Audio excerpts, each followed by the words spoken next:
Hello, everybody. David Shuster here. Americans are about to pay more for cars, electronics, and sushi rice thanks to this.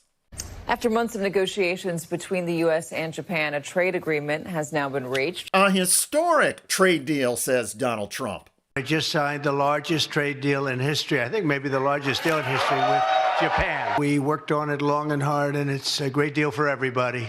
Actually, it's only a good deal for Americans who are ignorant, like Trump. Okay, so this is how you fool a president who doesn't understand economics into thinking he's won something. So what's in the deal?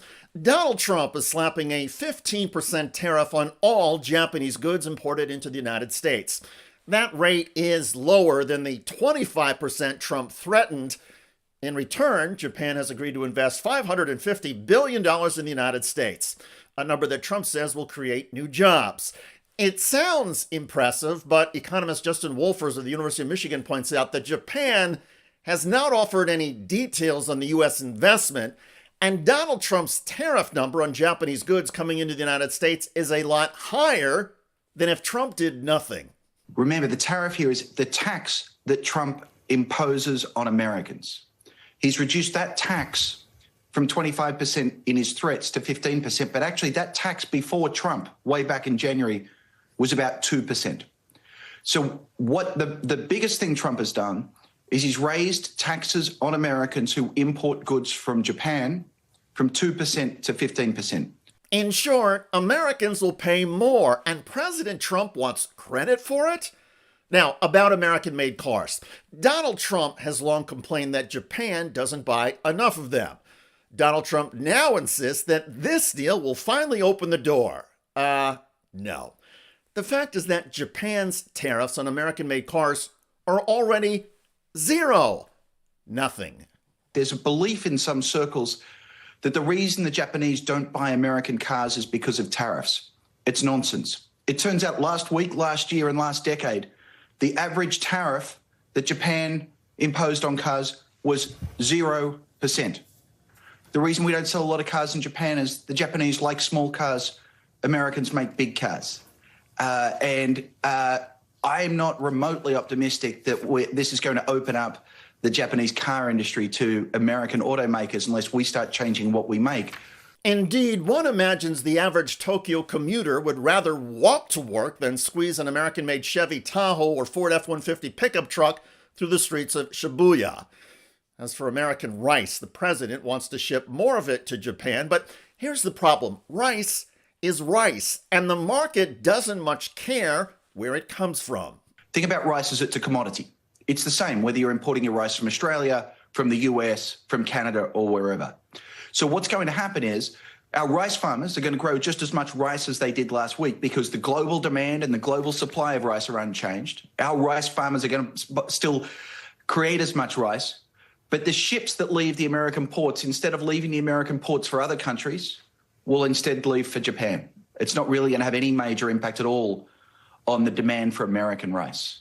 However, Japanese rice that Americans import for things like sushi, well, that rice will now cost more because of Donald Trump's 15% U.S. tariffs on all Japanese goods, including rice. So we are left with a U.S. president proclaiming economic triumph, while experts point out that Trump's math doesn't add up. In short, nothing of significance has changed except that Americans will pay more for Japanese goods, all while President Trump prances around like a rooster atop his own pile of feathers. But such is the fashion of our time.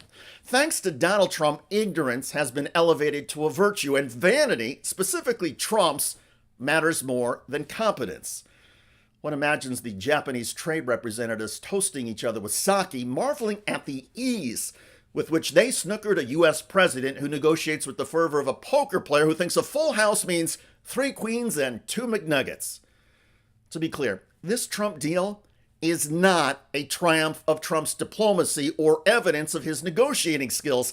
It is a carnival stunt, a grift, a public relations con, a 3-card monte game played on the global stage with the American consumers holding the empty cup again. By the way, Donald Trump's ICE agents are now facing a huge lawsuit for assaulting a man who was the father of 3 U.S. Marines. It's ¿Por qué le pegas?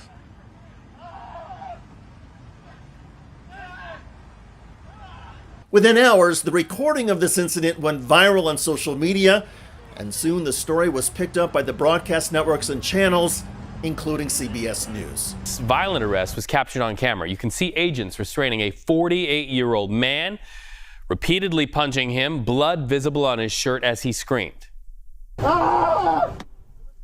We've since learned that man is the father of 3 Marines, 2 active Marines, and 1 Marine Corps veteran.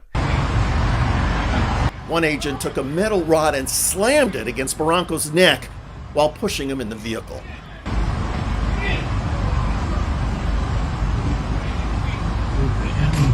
No one, whether you're in a facility detained or on a street corner, should be treated violently. That is a violation of the Fourth Amendment.